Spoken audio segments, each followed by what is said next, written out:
नमस्कार आप सभी का मेरे यूट्यूब चैनल पर बहुत बहुत स्वागत है। जैसा कि आपको सभी को पता है कि मैं कर रही हूँ आरपीएससी सेकंड ग्रेड की प्रिपरेशन। सेकंड ग्रेड का जो हमारा एग्ज़ाम है वो है 7 8 सितंबर को 2025 को। तो अगर हम इस महीने से देखें तो मई का बिल्कुल एंड हो चुका है और जून स्टार्ट होने वाला है। तो जून, जुलाई और अगस्त सिर्फ 3 महीने हमारे पास है। ठीक है, तो 3 महीने में हमारी तैयारी को हमें कैसे मजबूती देनी है, जो हमारी 3 महीने की जो स्ट्रेटजी होनी चाहिए, जो रणनीति होनी चाहिए, वो क्या होनी चाहिए, इस वीडियो में हम उससे रिलेटेड बात करने वाले हैं कि हम ऐसा क्या करें कि हमारा जो सिलेक्शन है वो बहुत मजबूत हो सके और हम हमारी जो सिलेक्शन के करीब जा सके। ठीक है, तो ये जो कुछ चीज़ें हैं वो मैं आप लोगों को आज बताने वाली हूँ। अगर हम ये चीज़ें करते हैं तो हमारा जो सिलेक्शन है हम उसके और करीब हो जाएंगे। ठीक है, तो फर्स्ट जो पॉइंट है आज का वो है सोशल होने से बचें। हमें अब क्या है कि अब 3 महीने ही बचे एग्ज़ाम को, तो हमें अब क्या है कि हमें बिल्कुल किसी के संपर्क में आने से बचना है कि जो लोग हैं उनसे हमें नहीं मिलना है, ज़्यादा घर में ही रहना है और ज़्यादा बाहर नहीं जाना है। जैसा मान लो कोई शादी, फंक्शन, बहुत सी चीज़ें होती है, तो हमें क्या करना है कि बहुत कम लोगों से, जैसे हमारे जो घर में रहते हैं उनसे तो हमें संपर्क में रहना ही पड़ेगा ऑब्वियसली, बट हमें क्या करना है कि बाहर जाने से बचना है। क्योंकि बाहर क्या है कि बहुत सी अफवाहें, बहुत से नेगेटिव थॉट्स हमारे मन में डाले जाते हैं कि तुम्हारा सिलेक्शन कब होगा, तुम कितना पढ़ रहे हो, मैं इतना पढ़ रहा हूँ, मैं इससे पढ़ रहा हूँ। तो ये सब चीज़ें हमारी क्या है, बाहर जाने से, सोशल होने से होती है। तो हमें क्या करना है, सबसे पहले यह काम करना है कि हमें सोशल होने से बचना है। हमें सोशल मीडिया से बहुत कम कनेक्शन रखना है, ज़्यादा नहीं। अफ़वाहों से बचना है क्योंकि सोशल मीडिया आजकल ऐसा प्लेटफॉर्म है जहाँ पर अफ़वाहें बहुत ज़्यादा होती है। ठीक है, तो हमें इतना नहीं, ऐसा नहीं है कि मैं बिल्कुल आपको बोल रही हूँ कि बिल्कुल डिस्कनेक्ट हो जाइए, नहीं, ये नहीं कह रही हूँ, बट हमें इतना भी नहीं होना है कि हम उसी में ही लगे हैं दिन भर, नहीं, ये नहीं करना है। तो सोशल होने से हमें बचना है, मेरा पॉइंट ऑफ व्यू यही है। ठीक है, मैं मेरे पॉइंट ऑफ व्यू से आपको बता रही हूँ। ठीक है, नेक्स्ट देखिए, किसी की बातों में नहीं आना है, हमें बिल्कुल भी किसी की अफवाहों में नहीं आना है। हमें खुद पर भरोसा रखना है, हम जिस तरीके से पढ़ाई कर रहे हैं उस पर भरोसा रखना है।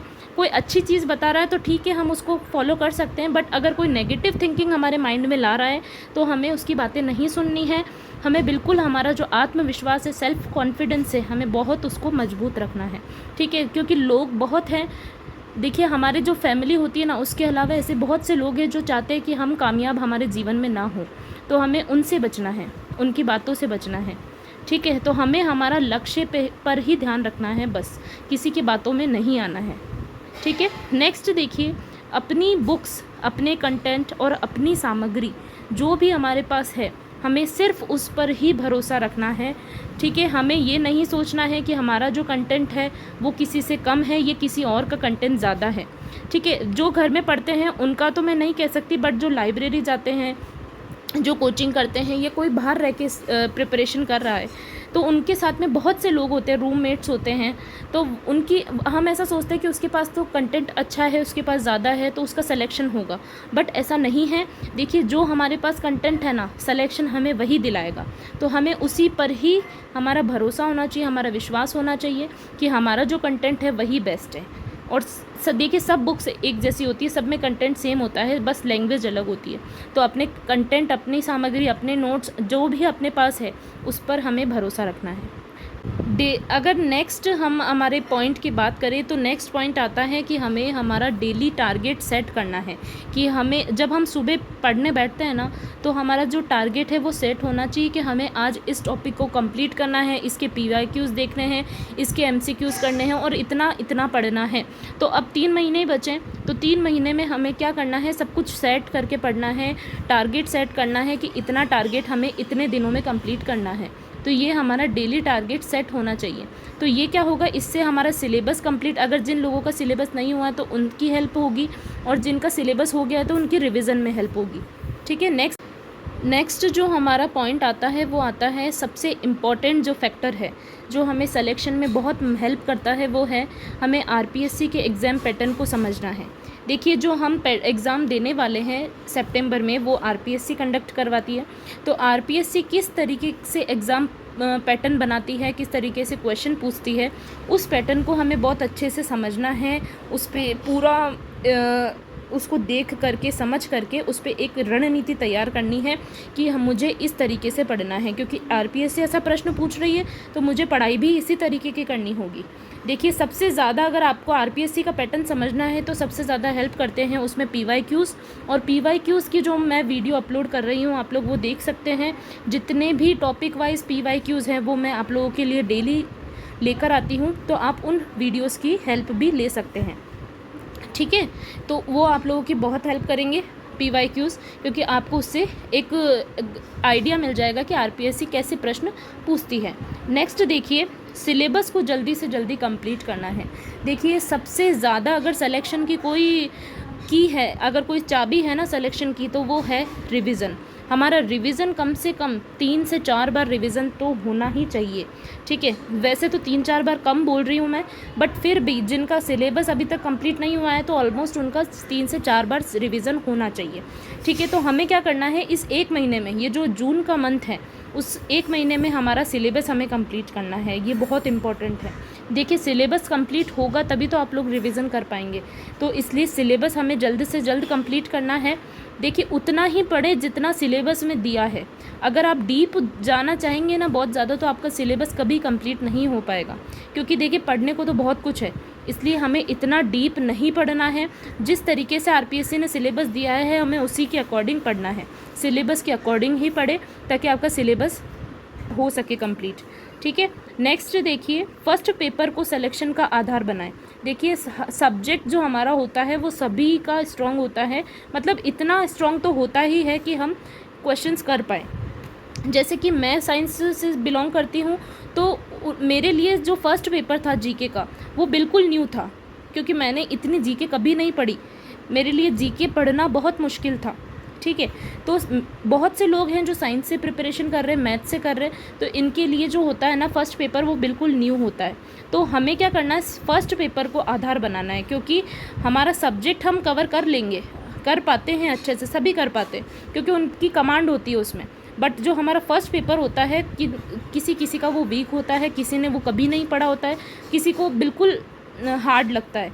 जैसे कि साइंस वाले जो लोग हैं उनको हिस्ट्री बिल्कुल टफ लगेगी, क्योंकि उन्होंने कभी नहीं पढ़ी है, ज्योग्राफी कभी नहीं पढ़ी है, जीके उन्होंने नहीं पढ़ी है, करंट अफेयर्स नहीं पढ़े हैं, तो ये सब चीज़ें उनके लिए बहुत नई नई होती है, तो इनमें उनको मुश्किल होती है। तो इस पे हमें मेहनत ज़्यादा करनी है। जो हमारा फर्स्ट पेपर है उसको ज़्यादा आधार बनाना है, क्योंकि सिलेक्शन इसी से होगा। ठीक है, 40% ही हमें फर्स्ट पेपर में लाने हैं और 40% ही हमें सेकंड पेपर में लाने हैं। तो हमें दोनों को, जो इसमें जो 40% है ना, वो आपको लाना बहुत ज़रूरी है, क्योंकि इसमें अगर 40% नहीं आए तो आपका सेकंड पेपर चेक ही नहीं होगा। इसलिए हमें क्या करना है, फर्स्ट पेपर को हमारा सिलेक्शन बनाना है, आधार बनाना है सिलेक्शन का। ठीक है, नेक्स्ट देखिए, अपनी कमज़ोरियों पर काम करें। जो भी आपकी कमज़ोरियाँ हैं, कि आपका जो टॉपिक है ये कमज़ोर है, आप पहचान पाएंगे अच्छे से कि ये टॉपिक मेरा कमज़ोर है, तो आपको उसी पे काम ज़्यादा करना है। ठीक है, उसी के आप क्वेश्चन निकालिए। देखिए सबसे ज़्यादा अगर आपको टॉपिक पढ़ने के बाद में करना है ना काम, वो है पीवाईक्यूज़ निकालिए, एमसीक्यूज़ निकालिए। उससे आपको पता होगा कि आपका लेवल कितना है, आपको कितना क्वेश्चंस आ रहे हैं। ठीक है, तो अपनी कमज़ोरियों पे हमें बहुत सारा काम करना है। ठीक है, नेक्स्ट पॉइंट देखिए, पीवाईक्यू टेस्ट और एमसीक्यूज़ ज़रूर देना है। अगर आप लोगों ने टेस्ट सीरीज़ ले रखी है तो बहुत अच्छी बात है, अगर नहीं ली है तो अब टाइम है, 3 महीने के अंदर आप लोगों को टेस्ट सीरीज़ ज़रूर ले लेनी चाहिए। और जो टॉपिक वाइज टेस्ट सीरीज़ लीजिएगा, उससे आपको क्या होगा, हर एक टॉपिक के क्वेश्चंस करने में हेल्प मिलेगी। मेरे हिसाब से आप लोगों को टॉपिक वाइज टेस्ट सीरीज़ ही लेनी चाहिए। मैंने भी टॉपिक वाइज टेस्ट सीरीज़ ही ले रखी है। ठीक है, तो आप लोग भी टॉपिक वाइज टेस्ट सीरीज़ ही लें, उससे आपको बहुत ही हेल्प होगी। टॉपिक वाइज आप टेस्ट देंगे तो आपको आपका टॉपिक का लेवल पता चलेगा कि वो टॉपिक आप लोगों को कितना समझ में आया है और उससे रिलेटेड क्वेश्चंस आप कितने कर पा रहे हैं। ठीक है, नेक्स्ट देखिए, नियमित रहें पढ़ाई के प्रति। हमें हमेशा, अब जो 3 महीने है ना, अब हमें बिल्कुल भी टाइम वेस्ट नहीं करना है। आप मानेंगे नहीं, मेरे अभी बीएड के चल रहे हैं पेपर, बीएड सेकेंड ईयर के मेरे पेपर चल रहे हैं। अभी मैं इतना टाइम नहीं दे पा रही हूँ मेरी पढ़ाई को, बट फिर भी मैं 3 से 4 घंटे मैंने मेरी इस सेकंड ग्रेड की पढ़ाई के लिए ज़रूर निकालती हूँ डेली। तो हमें क्या करना है, नियमित रहना है पढ़ाई के लिए, हमें इसके लिए नियमित रहना। हम बीच में अगर 5 से 10 दिन भी हमने छोड़ दिया पढ़ाई तो वो सब कुछ हमारे लिए ज़ीरो हो जाएगा, हम भूल जाएंगे। तो इसलिए हमें पढ़ाई के प्रति अब नियमित रहना है। अब हमें बिल्कुल भी ब्रेक नहीं लेना है, बिल्कुल नहीं छोड़ना है। कम से कम आपको 6 से 7 घंटे तो डेली पढ़ना ही है, कुछ भी करके आप लोगों को टाइम निकालना ही पड़ेगा। ठीक है, नेक्स्ट देखिए, एक जगह निश्चित रखें पढ़ाई की। ठीक है, हमें पढ़ने की जो हमारी जगह है ना पढ़ाई की, वो डेली चेंज नहीं करनी है, क्योंकि बहुत से लोग ऐसे होते हैं कि एडजस्ट नहीं कर पाते हैं। अगर कोई नई जगह वो लोग जा रहे हैं या पढ़ रहे हैं तो वो एडजस्ट नहीं हो पाएंगे। अगर अभी आप घर पे पढ़ रहे हैं तो आप घर पर ही पढ़िए, आपको लाइब्रेरी या ऐसी जगह जाने की ज़रूरत नहीं है, क्योंकि मेरे अकॉर्डिंग लाइब्रेरी में भटकाव ज़्यादा होगा। ठीक है, बहुत से बातें सुनने को मिलती है, बहुत सा टाइम वेस्ट भी होता है। तो हमें ये सब नहीं करना है। जहाँ हम इतने दिनों से पढ़ते आ रहे हैं हमें वही जगह रखनी है। अगर हम चेंज करना चाहते हैं तो अभी कर लीजिए, बाद में आप लोग मत करिएगा, क्योंकि उससे आपको बहुत डिस्टर्बेंस हो सकता है पढ़ने में। ठीक है, अगर आप लाइब्रेरी जा रहे हैं तो आप लाइब्रेरी में ही पढ़ें, घर पर पढ़ रहे हैं तो घर पर ही पढ़ें। अगर आप सिटी से बाहर, अपने गाँव से बाहर रहकर पढ़ रहे हैं तो अभी आप वहीं पढ़िए, जब एग्ज़ाम हो जाए तभी आप कहीं और जाइएगा। ठीक है, तो उससे क्या होगा कि आपकी जो कम्फर्टनेस है वो ख़त्म नहीं होगी, आपको डिस्टर्बेंस नहीं होगा।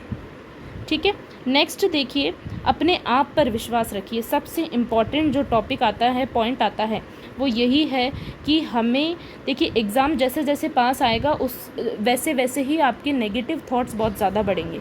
ठीक है, डर होगा, ये सबके साथ होता है, ये चीज़ें कॉमन हैं। जो भी कॉम्पिटिटिव एग्ज़ाम्स की तैयारी करते हैं उन सभी के साथ ये चीज़ें होती है। तो हमें ये सब नहीं करना है, हमें खुद पर विश्वास रखना है कि देखिए अभी 3 महीने हैं, हम कर सकते हैं। 3 महीने में हम लोग बहुत कुछ कर सकते हैं। 3 महीने मतलब 90 दिन हमारे पास है। कितने दिन है? 90 दिन। तो 90 दिनों में हम बहुत कुछ कर सकते हैं।